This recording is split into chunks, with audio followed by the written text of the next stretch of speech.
Today, we're tackling what might be the most universal challenge of any modern career. Yeah, how to get noticed Yeah. without feeling, awful about it. It's the paradox of creation, isn't it? You've dedicated all these hours, maybe years, to perfecting your craft, whatever that is. Mm-hmm. But then you're told you have to spend just as much time becoming a pitchman, a marketer. And it feels so icky. The discomfort is real. I think it was Honoré de Balzac who summed it up centuries ago, saying something like, for artists, the great problem to solve is how to get oneself noticed. And that hasn't changed, Yeah. which is why so many of us fall back on that tried and true advice, the Steve Martin philosophy. Ah, yeah, be so good they can't ignore you. Yeah. Just focus on the work, head down, and the rest will just happen organically. And look, being good is non-negotiable. That's the entry fee. But in an era where literally everyone, everywhere is sharing something all the time, just being good isn't enough anymore. That's insufficient. Not at all. If you're tucked away in your studio, your office, wherever, you might be producing absolute brilliance, but if you are not findable, that brilliance just stays isolated. Okay, so that's the mission for this deep dive then. We want to map out a systematic way of operating. A strategy. A strategy that replaces that cringe-worthy, pushy self-promotion with something generous and effective, something routine. Precisely. Instead of spending your energy desperately trying to network in that old, stuffy sense, you leverage the actual network, the internet, by constantly, generously sharing your ideas, your knowledge, your process. So the goal is to influence people by creating a kind of gravitational pull. Exactly. You let them benefit from you. You even let them steal from your openly shared methods. I love that shift in perspective. You're not hoarding influence, you're radiating it. And the efficiency boost from that has to be immediate. Oh, it's transformative. Just think about the power of having that continuous online visibility. Okay, like what? Imagine a scenario where you lose your job. Instead of a cold start, sending out resumes into the void. Right. You already have a network of people who follow your work, who get what you do, and who are ready to send opportunities your way. Or, even better, a future boss or client is already following your blog. They offer you a gig based on some school project you posted 2 years ago, just because you put it out there. That's the ultimate shortcut.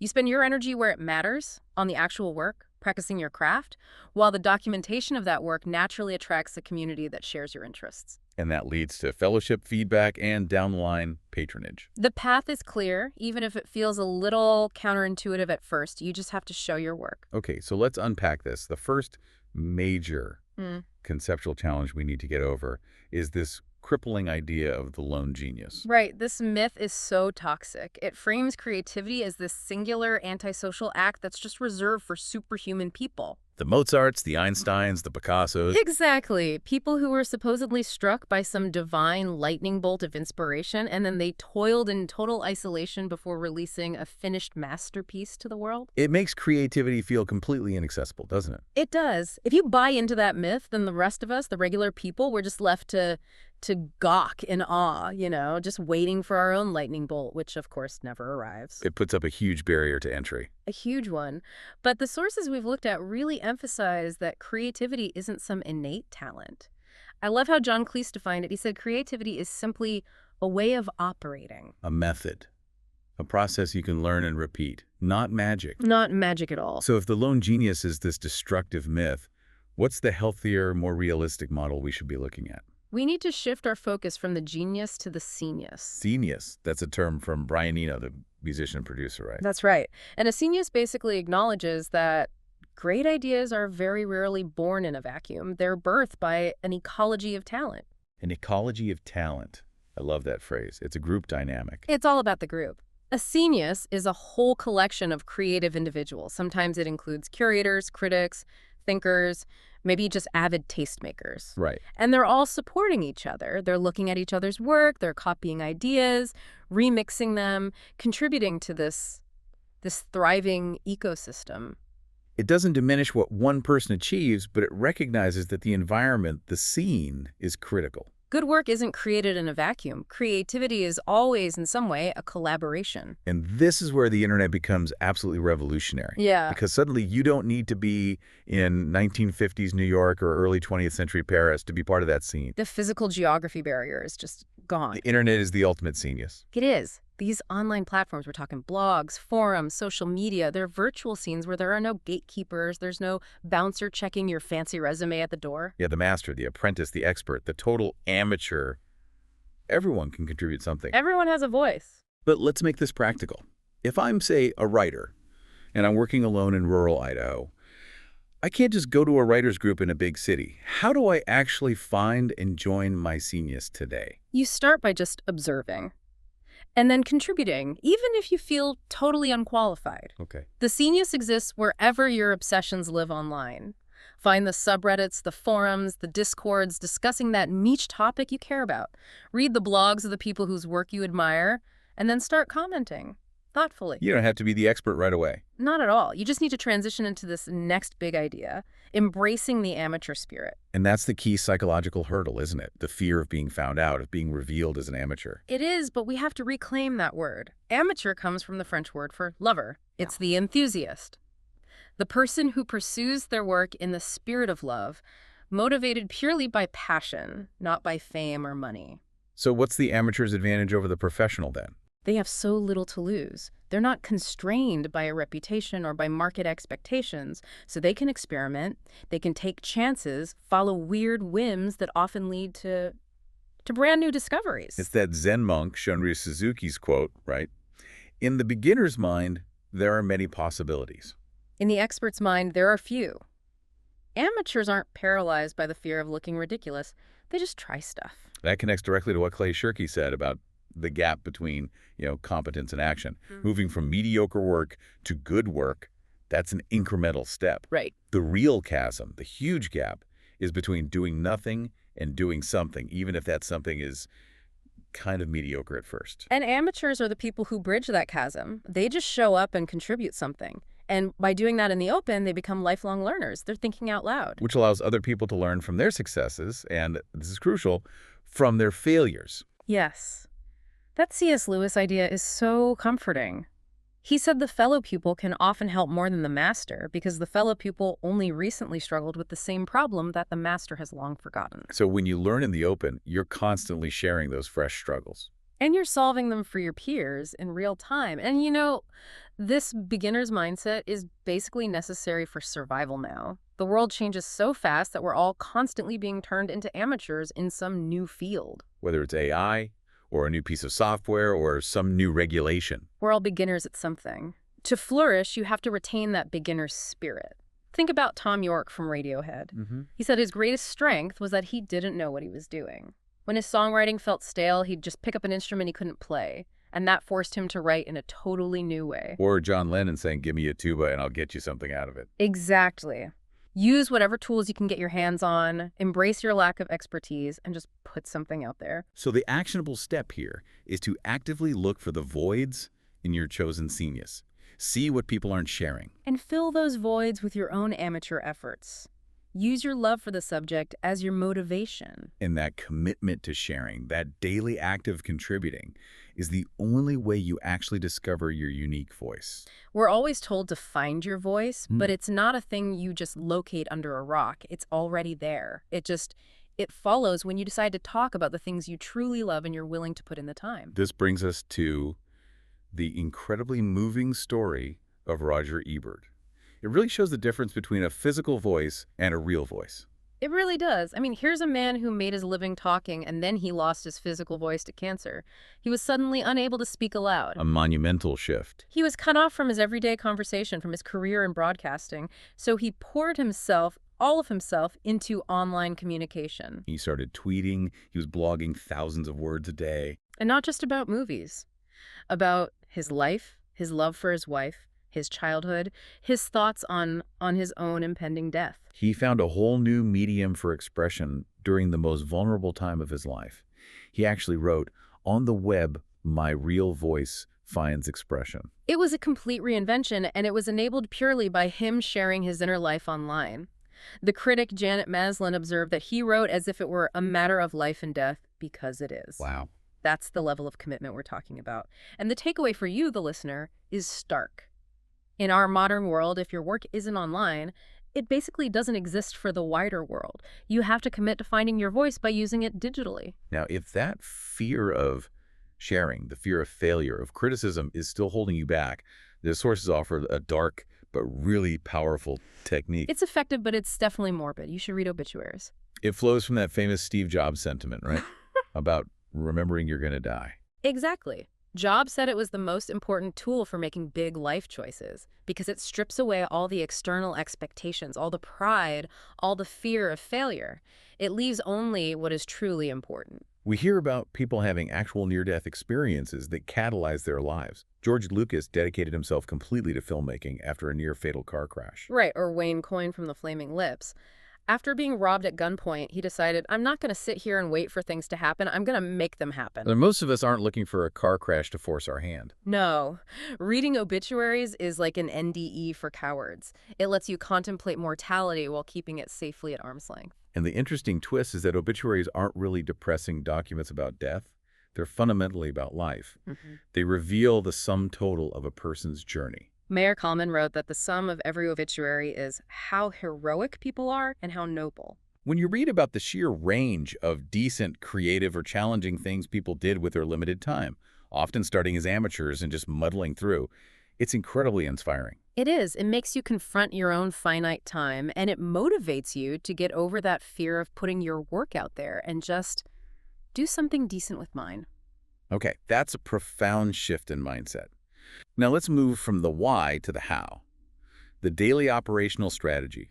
The core change here is moving from thinking purely about the finished product. To valuing and documenting the process. From the noun to the verb. Exactly. From the painting, the book, the thing, to the act of painting, the act of researching, the day-to-day activity in the studio. Traditionally, that process was treated as this private, secretive thing the creator should toil over in total isolation. Like that classic idea from David Bales and Ted Orland, that the private details of art making are utterly uninteresting to audiences because you can't see them in the final product. An idea that is now functionally obsolete. In the digital age, sharing sketches, early drafts, works in progress, photos from your studio, it's all instantaneous and cheap. And that transparency of process is the core ingredient for building a unique bond with your audience. Because at the end of the day, people really do want to see how the sausage gets made. They absolutely do. Audiences aren't just looking to consume something. They long to feel included in the creative journey. The design duo Dan Provost and Tom Gerhardt noted that by sharing your process consistently, you form a relationship with your customers that's based on trust and a shared experience, not just a transaction. Sharing the messy, imperfect process lets people feel connected. And that connection is what helps move the finished product when the time comes. Right. But this poses a huge challenge if your work is intangible. Let's say you're an apprentice, or your work is entirely conceptual. If you have nothing visible to show, how do you document your process? That's a good question. You have to become a relentless documentarian of what you do. The solution is to scoop up the scraps, the residue of your daily process, and turn that invisible labor into something visible. I love David Carr's advice to young creators. He said, no one is going to give a damn about your resume. They want to see what you have made with your own little fingers. Which means we have to find a way to make the hours spent reading, researching, iterating, and even failing somehow tangible. Look at Commander Chris Hadfield, the astronaut. His job on the International Space Station was highly complex, technical, and totally invisible to most people. But he became a global sensation. Why? Because he documented everything. He answered questions on Twitter, he posted photos of Earth from orbit, he recorded music in zero-G. He filmed mundane but fascinating videos, like how you repair plumbing or clip your nails in space. That's the key. I would never watch a video of plumbing repair on Earth. But the second you put it in the context of the ISS, the documentation adds immense value. It makes the invisible work of the Canadian Space Agency visible and exciting. And we all have a multimedia studio in our pockets with our smartphones. Use it. Document everything. Keep a work journal. Jot down thoughts. Keep a digital scrapbook of ideas. Take photos and videos of your work at different stages. And even if you never share any of it. Even then, the documentation has an immediate hidden reward. It clarifies your own work, it helps you feel like you're making progress, and critically, it ensures you have a surplus of material for when you are ready to share. So we've documented the process. The next step is consistency. The strategy really hinges on sharing something small every single day. We have to just discard this myth of overnight success. It's really just years of daily perseverance that finally paid off. Building a substantial body of work takes a lifetime, but that lifetime is built by mastering the day. The day has a manageable, natural rhythm. It's the perfect unit for consistency. And that daily dispatch, that small update, is often way more powerful than a carefully curated portfolio. Because it shows what you're working on right now. Z. Frank, when he was hiring people, said he was more interested in what candidates did last weekend than their college projects from 5 years ago. You have to calibrate what you share based on the stage of your work. If you're in the early stages, maybe you just share your influences, your reading list, your inspirations. In the middle stages, you share your methods, your tools, maybe a quick snapshot of a work in progress. And when you finish, you share the final product, of course. But don't forget, the scraps from the cutting room floor, the lessons you learned, or stories about how people are interacting with the work. And you don't need to be everywhere at once. You have to be smart about picking your platforms. Yeah, choose platforms that align with your work and where your audience actually lives. Filmmakers are on Vimeo or YouTube, writers are on Medium or Twitter, visual artists are on Instagram. The landscape always changes, but the principle of matching the medium to the message stays the same. Look at the blind film critic, Tommy Edison. He uses Instagram to share photos from his daily life, offering this incredibly unique perspective.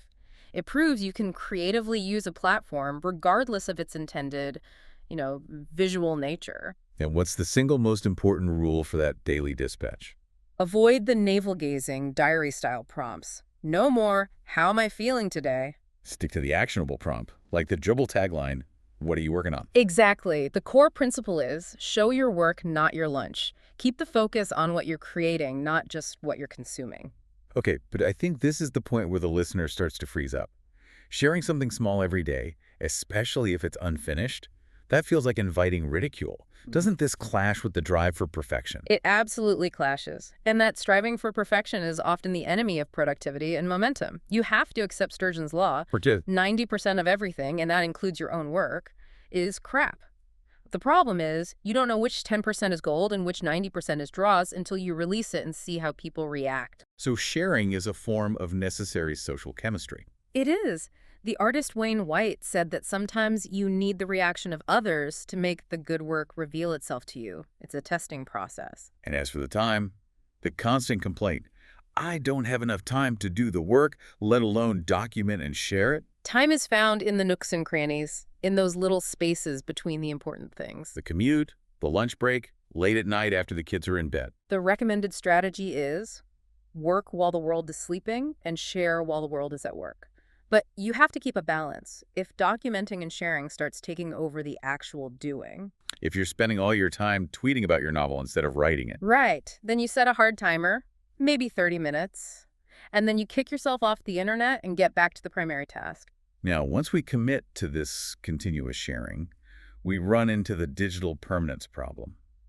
The internet is literally a copy machine. Once something is out there, copies never leave. So you have to run everything through the so what test before you hit post? You have to be thoughtful about sharing versus oversharing. Sharing should be an act of generosity.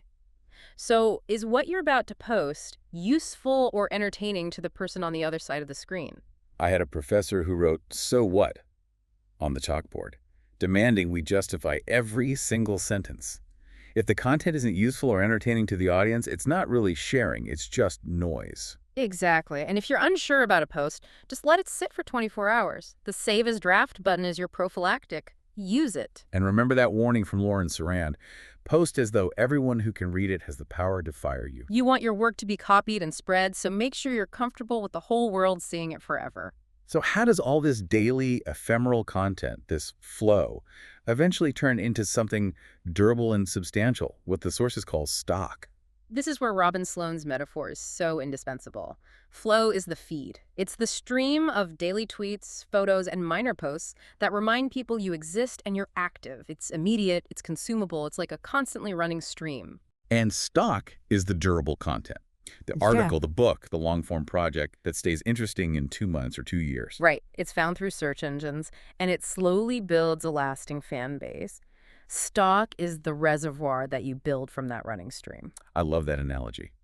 Flow is the constant movement, like breathing, while stock is the durable muscle mass you build over time. And the magic formula is simple, but it's so powerful. Your flow actually generates your stock.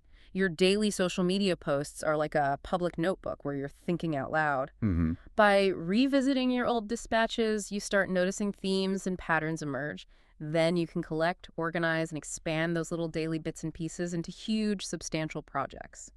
The book that inspired this very deep dive, for instance, started as small ideas shared on Twitter, Which became blog posts. which were then organized into book chapters. Small things shared consistently eventually add up to a life's work. And to manage all of that, you need a headquarters, Mhm. something you own, something permanent that will outlast whatever social network is popular this year. We've seen them come and go: MySpace, GeoCities, Friendster. If you built your entire identity on one of those, you lost it all when the site died. Owning your own domain name is the single best investment you can make. It's your world headquarters, your anchor in the constantly shifting digital sea. And a blog is the ideal machine for turning flow into stock. One blog post is a drop in the bucket. But 1,000 posts over a decade is a massive body of work. So the advice is concrete. Register your name or an alias as a domain, buy some web hosting, and just get a site that exists. It doesn't have to be beautiful at first. You shouldn't see it as a self-promotion machine, but as a self-invention machine. Exactly. It allows you to become the person you want to be online through continuous practice. Patti Smith got this advice from William Burroughs. She said, build a good name, keep your name clean, don't make compromises. Eventually that name will be its own currency. Your own domain name, kept clean and active over time, becomes that currency. Okay, let's pivot now. Let's talk about cultivating influence and connection by sharing our tastes. This is where we open up our cabinet of curiosities. This idea is rooted in the 16th and 17th centuries in Europe. The wealthy and educated would curate what they called Wunderkammern, which literally means wonder chambers. These were rooms filled with rare and remarkable objects, right? Taxidermy, jewels, rare books, skeletons. They were the private precursors to our modern museums. And the point is, we all have our own intangible museums of the heart. The memories, the experiences, the pieces of media that shaped our tastes and inform all of our work. And sharing those influences is so valuable because it gives people these profound clues into who you are and what you do. Sometimes even more effectively than your own finished work can. Writers like Jonathan Lethem see collecting and creating as two ends of the same spectrum. Reading feeds the writing. You're just shaping the things you like into new forms. This is critical because it helps bridge that famous taste gap that Ira Glass talks about. Yes. When you start out, your taste is usually excellent. That's what got you into the field in the first place. But your early work doesn't match it. It's often mediocre. So by sharing your impeccable taste in other people's work, you're signaling where you're aiming. You build credibility and you keep people engaged until your own craft catches up to your taste. DJ Spooky simplified it perfectly. You're only as good as your record collection. Just share what you read, what you listen to, what art you look at, what people you follow. And we shouldn't feel ashamed of our tastes. No guilty pleasures. If we like it, we should own it. Absolutely. The Dave Grohl mandate. If you effing like something, like it. You need the courage to love what other people might call garbage. And this idea of finding treasure in the area, ignored, it's beautifully illustrated by the Nelson Molina anecdote. The NYC sanitation worker who created the Tract Museum. Yes. For years, Nelson Molina, an NYC trash man, started collecting discarded art and unique objects along his route, stuff other people had just thrown out. He curated over 1,000 items in the sanitation department garage. The sign for his collection reads, "Treasure in the Trash" by Nelson Molina. That's the essence of the artist as a dumpster diver. You're sifting through cultural debris, paying attention to what everyone else ignores. Michel de Montaigne wrote that the most ordinary things, if we could see them in their true light, would turn out to be the grandest miracles. Your uniqueness doesn't come from having some pure, highbrow taste. It comes from the breadth and diversity of your influences. Mixing high and low culture without self-editing to try and look cool or hip. Right. But if we're going to be sharing all this work by other people, attribution is not optional. It's a sacred duty. It's essential in our copy and paste age. And failing to attribute robs two different parties. First, it robs the original creator of recognition and potential future work. And second, it robs your audience.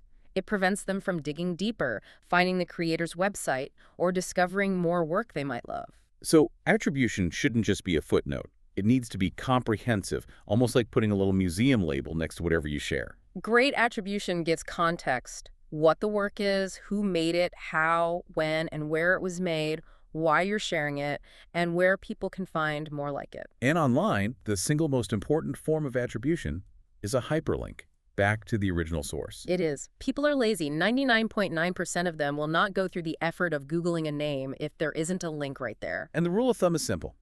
If you can't properly credit the source, you shouldn't share it. Find the right credit or just pass on the share. It protects you and it respects the creator. Speaking of credit and provenance, let's talk about storytelling, because the sources we looked at insist that work doesn't speak for itself. This really challenges that romantic notion that a brilliant piece of work should just be admired in silence. Look at the famous forgery paradox. Okay. Imagine two identical harbor paintings. Painting A was painted by a 17th century Dutch master. Painting B was copied last week by a talented graduate student. Visually, they are identical. Which one do you want to take home? Painting A, obviously. My eyes can't tell the difference, but my mind is already assigning value based on the story attached to it, the history, the provenance, the genius of the master. Exactly. The psychology professor Paul Bloom found that our assessment of an object, how much we like it, its perceived value, is deeply affected by the story we're told about it. The extrinsic factors matter profoundly. We saw this proven so dramatically in the significant objects experiment. Yeah, that was amazing. Researchers bought cheap junk, these trinkets that cost about $1 each, and they hired writers to attach invented emotional stories to them. Then they list them on eBay. And stories are such a powerful driver of emotional value that they turned $128 worth of junk into over $3,600 in sales. Words matter.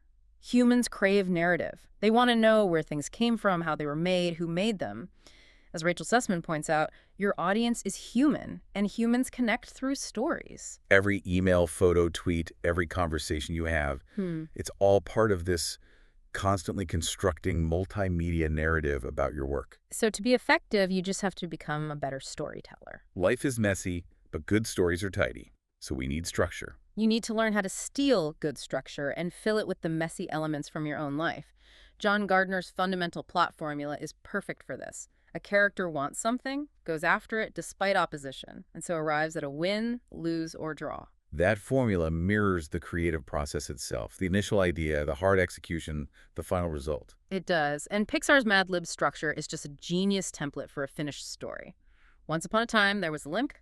Every day, one day, because of that, until finally, it gives immediate order to chaos. But for our creative lives, we're often talking about unfinished stories. We're talking about the pitch. And a pitch is just a story with the ending chopped off. It turns the listener into the hero who gets to decide the conclusion. You can use the classic 3-act structure, but tailor it for an ask. So Act 1 is the past, where you've been, what you wanted, what you've done so far. Act 2 is the present, where you are right now and how you've used up most of your resources. That's the moment of tension. And Act 3 is the future, where you're going and the specific way the person you're pitching, the listener, can help you get there. And you always have to speak directly to the audience, value their time, be brief. And here's a crucial technical point. What's up? Learn to write well and use spell check. A lack of proofreading isn't keeping it real, it's just keeping it unintelligible. Okay, finally, let's talk about that anxiety-inducing moment at a party. How to talk about yourself. That question, so what do you do? It can feel like an interrogation. It can, especially for creative people, because the underlying quote is often, do you make any money off that? Treat it as an opportunity for a humble, honest connection. You should be able to explain your work simply to everyone, from a kindergartner to a senior citizen, while keeping the audience in mind. You talk differently to your bar buddies than you do to your mother. Stick to nonfiction in your bio. Just tell the truth with dignity. If you have a day job, state it clearly. By day, I'm a web designer, and by night, I write poetry. If you take photos, you are a photographer. Just drop all the adjectives like aspiring. Keep your bio short and sweet. 2 sentences is often enough. And a hard rule. Never, ever use terms like ninja, guru, or rock star. Unless you truly, literally are one. Just state the facts and let the work speak for the rest. Okay, let's move into the next major section. Building community, Yeah. and then managing the feedback that inevitably comes once you start sharing. And we start with generosity. Teach what you know. The initial impulse is always to hoard knowledge, to keep your secret sauce safe from competitors. But the writer Annie Dillard said the impulse to keep knowledge secret is shameful and destructive, because anything you don't give away becomes lost to you. If you give away everything you know, you're forced to constantly replenish your knowledge. Which is deeply counterintuitive in competitive fields. The best counterexample in the sources is the legendary Austin pitmaster Aaron Franklin. Barbecue is an incredibly secretive craft, but Franklin publicly shares his complete process for smoking ribs. In a crowd-funded series, he details everything from wood selection and fire building to how to slice the meat. And when people ask him why he gives away his trade secrets, he explains that the technique is simple to understand, but mastery takes years of repetition, intuition, and experience. So watching his tutorials over and over doesn't make you an instant competitor. In fact, it often increases the value of his $13 a pound ribs because the audience realizes exactly how hard the process is to execute perfectly. So the value is protected by the difficulty of achieving mastery, not by the secret itself. This means businesses and creators should try to out-teach their competition. You can start this right away. The minute you learn something, teach it. Share your reading lists, your reference materials, create a quick tutorial. As Kathy Sierra advises, make people better at something they want to be better at. Teaching doesn't subtract value. It adds to it by making people feel closer to your work and building trust. Plus, you get an education in return. Christopher Hitchens said the great thing about putting a book out is that it brings you into contact with people who write or call you, giving you new resources. He called it a free education that goes on for a lifetime. This generosity is the litmus test for avoiding the dark side of community building, which is becoming human spam. Oh, we all know these people. The ones who only want to talk about themselves, who expect immediate favors, who haven't even read the journals they want to be published in. They exist in every profession. They operate with this belief that the world just owes them success. And even successful people can become human spam when their world contracts to be only about their own work, and they stop being interested in anything else. So the critical shift is moving from seeking eyeballs to seeking hearts. Yes. Stop worrying about the follower count and focus on the quality of the people who follow you, the ones who genuinely care about the same issues you care about. Forward-thinking creators are looking for collaborators and co-conspirators, not just passive consumers. The rule for connection is absolute. Yeah. If you want to be interesting, you have to be interested. You have to be a fan first to get fans. Be an open OTA connector who points to the great work of others. The Adrian Young story is a perfect example of the reward for this kind of genuine interaction. He's a music producer, and he tweeted a question about 2 soul groups just because he was genuinely curious. And a follower connected him with William Hart, the lead singer of the Delphonics. That fan interaction resulted in an entire collaboration album. The connection wasn't transactional at all. It was a natural outgrowth of Young being interested and operating on the level of a fan. The record producer, Steve Albini, summed it up perfectly.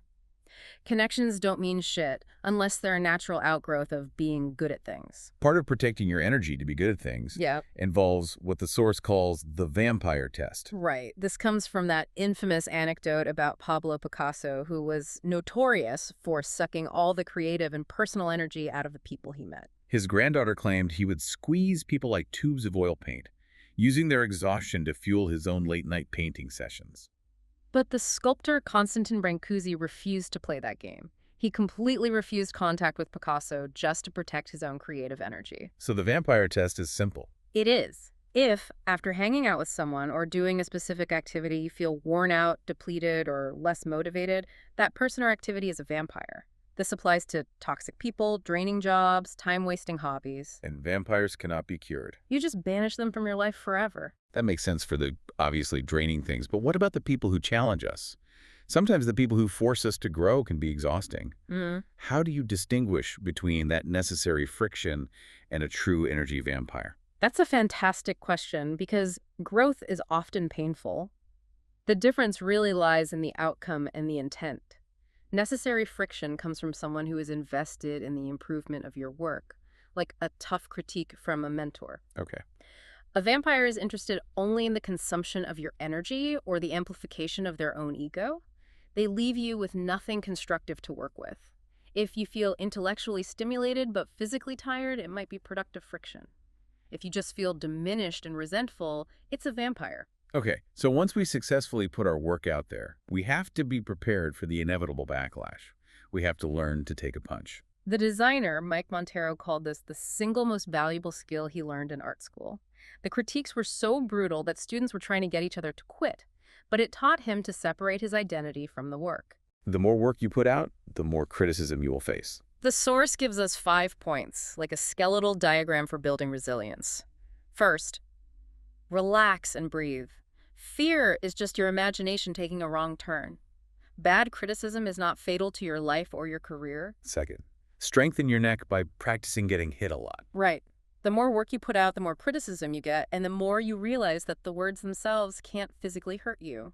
This exposure builds immunity. Third, roll with the punches. Keep moving. Criticism is an opportunity for new work. Sometimes, if people hated an element, it's fun to push that element even further just to see what happens. Fourth, protect your vulnerable areas.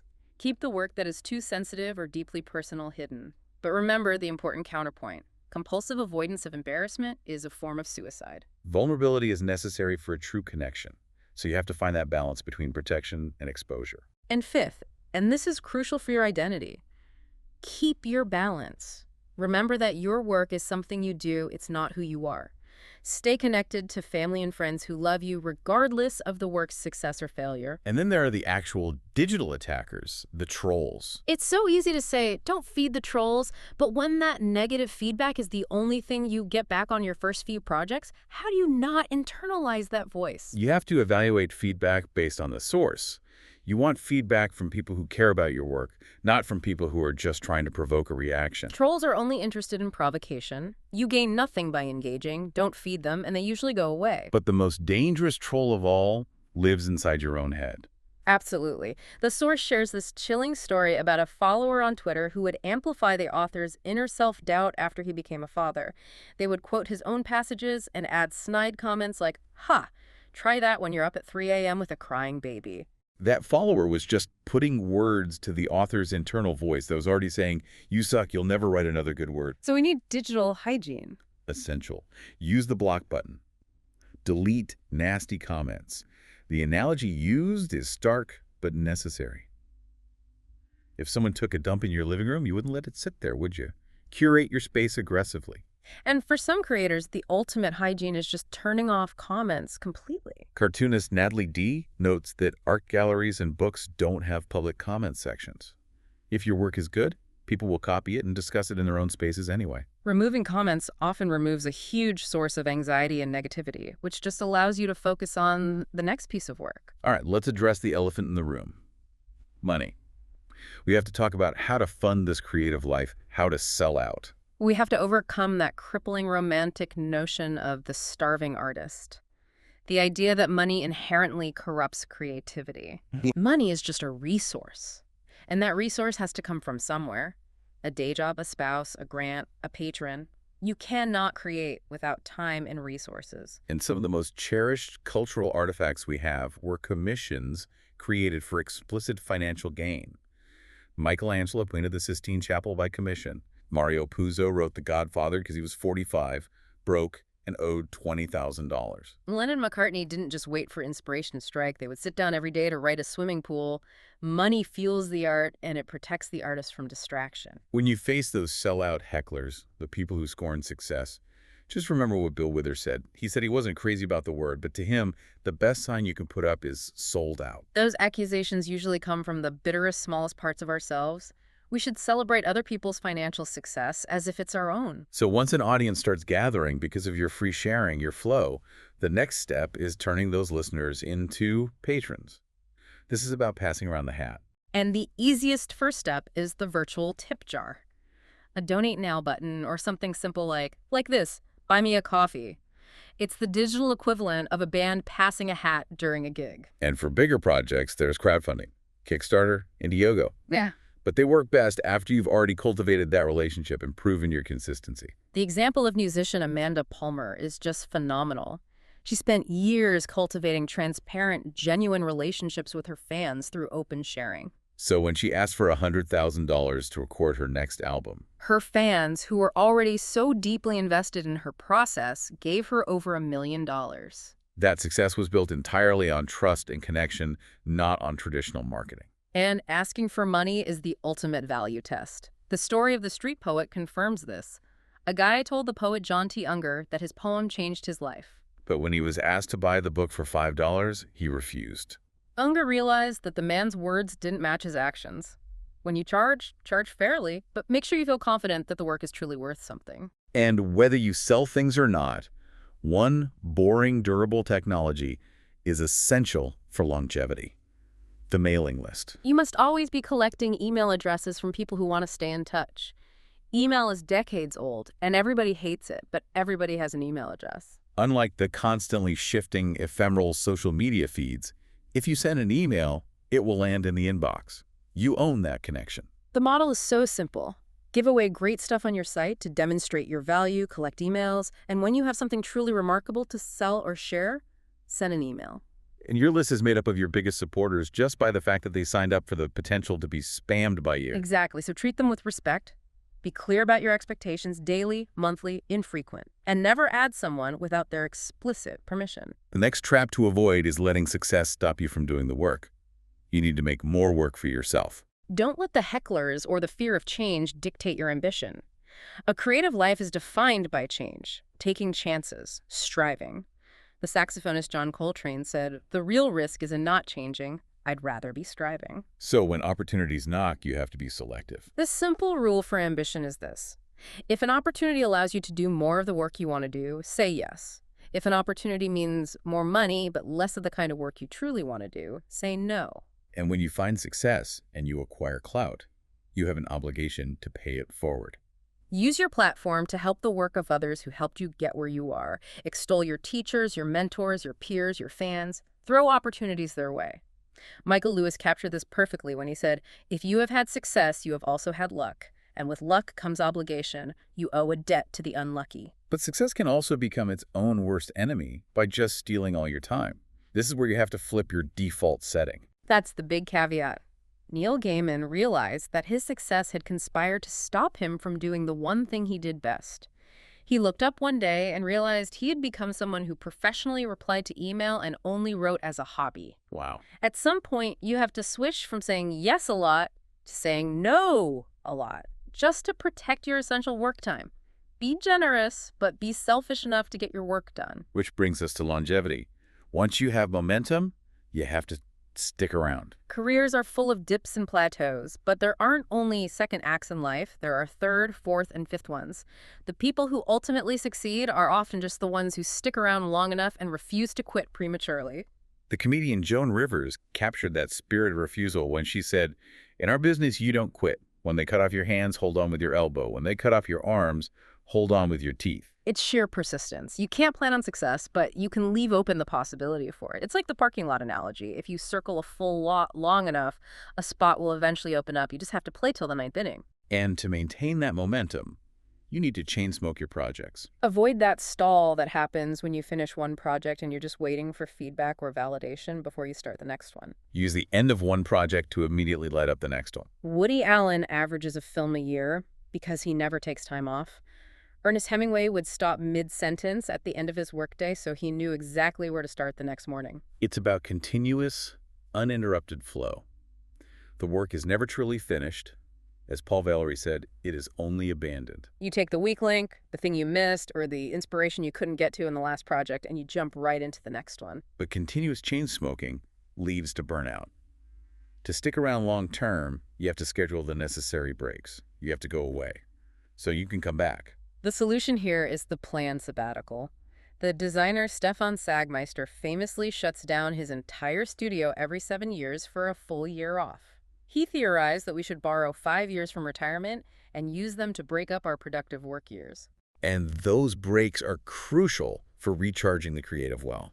Sagmeister found that all of his subsequent design work, his most groundbreaking projects, they all found their roots in the thinking he did during that sabbatical time.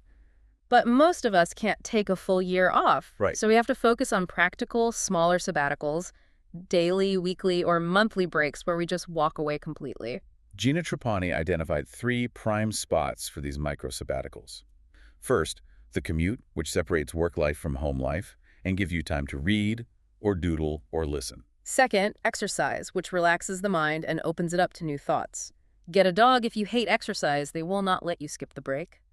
And third, nature disconnecting from everything electronic in a park, on a hike, in a garden. The core wisdom here, as the author's wife put it, is simple. If you never go to work, you never get to leave work. You have to step away to recharge, otherwise you'll burn out and quit. And that leads to the final conceptual loop. You have to have the courage to begin again. When you feel like you've learned all there is to learn from a process or a style, you must deliberately change course. You can't be content with mastery. You have to push yourself to become a student again. Elaine de Botton wrote, "Anyone who isn't embarrassed of who they were last year probably isn't learning enough." And this is a deliberate, scary act of throwing out your old, successful material to force yourself to dig deeper for the next iteration. Like Louis C.K. adopting George Carlin's practice of throwing out all his stand-up material every single year. CK realized that when the safe airplane jokes and the dog jokes are gone, you have to dig deeper and start talking about your feelings and identity. Throwing out old work literally makes room for new work. And you never truly start from scratch. The lessons you learned, the mistakes you documented, they all seep into the next project. Steven Soderbergh contemplated retirement from filmmaking, not because he'd figured everything out, but because he'd figured out what he couldn't figure out. It's not starting over, it's beginning again. Go back to being the amateur. Find something new to learn, dedicate yourself to learning it in the open, and continue to document and share your progress. This deep dive provides a truly comprehensive manual for achieving visibility and influence without all the toxicity of traditional self-promotion. Yeah, we covered that fundamental shift from a fearful, lone genius mindset to one of generous participation in a genius. We replace the idea of toiling in secrecy and focusing only on the finished product with a strategy of radical transparency, documenting the messy daily process and turning that flow into durable stock. And crucially, we learned to move from hoarding knowledge to generously teaching it, which, paradoxically, increases the value of our own work. This whole approach turns the act of creation itself into a public education. It invites valuable feedback that continuously improves your work and secures your place in that ecology of talent. The ongoing dedication to continuous learning, combined with the momentum of chain-smoking projects, that's the key to longevity. And remember that final hurdle, the courage to abandon what's safe and successful for the unknown. Exactly. So here's the final provocative thought for you to chew on. The source suggests that when you commit to beginning again, you dedicate yourself to learning in the open, even if it makes you feel embarrassed of your past work. If you must always be working and always be learning, what existing mastery, what safe established territory are you currently clinging to that you need to tear down to make room for your next great amateur experiment? Go online, start that new experiment today, and show your work. Find your genius, find your curiosity, and share it. Use the hashtag #ShowYourWork.